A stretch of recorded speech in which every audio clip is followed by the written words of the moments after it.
return right here on the Ireland Contracting Nightly Sports Call. Reminder to you, all the WPIAL championship games will be right here on this television station. Some of them simulcast on KDKA as well. We have all 4 games this Saturday. We have the 1A, the 3A, the 4A, the 6A, and then next weekend a couple of more games we'll tell you about as we go along. All right here on Pittsburgh CW. So let's go to the lines, Paul. We got Rick in Elizabeth. Hey, Rick. Hi, guys.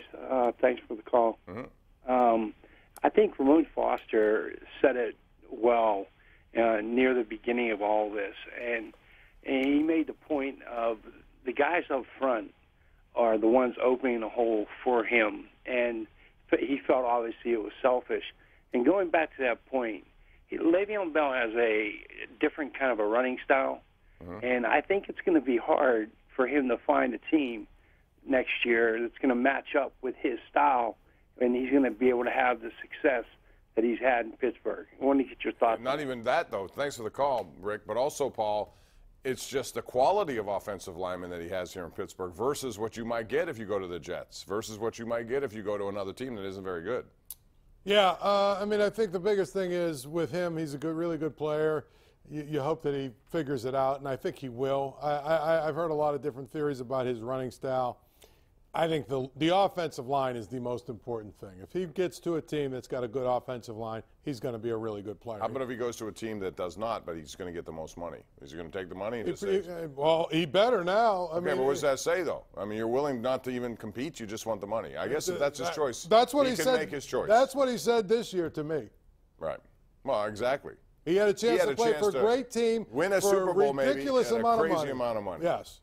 So that tells me that you better go for the absolute best amount of money. If that means you're going to go play for the Jets and get hammered, or worse, then you go do that. Now, the only thing I'll say about the Jets is Darnold is a young quarterback, and in order to make young quarterbacks better, you have to have better offensive lines and better run games and skilled people around those guys. How about if the Ravens sign him?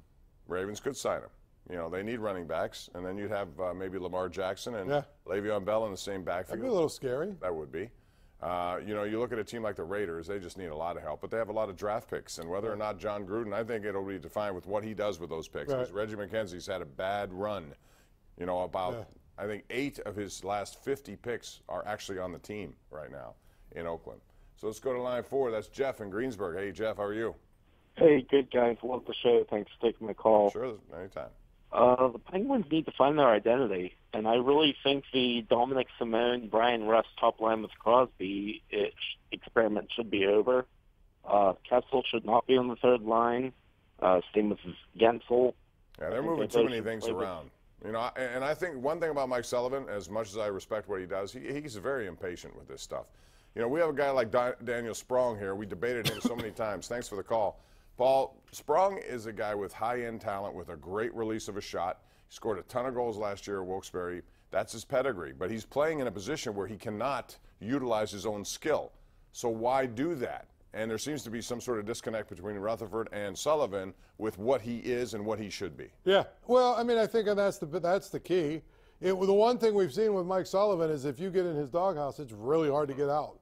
It's really hard to get out. And to me, he's the kind of player that probably, fixes some of the things that ails this team. So he's got speed, he's a younger guy with fresh legs, and he can score.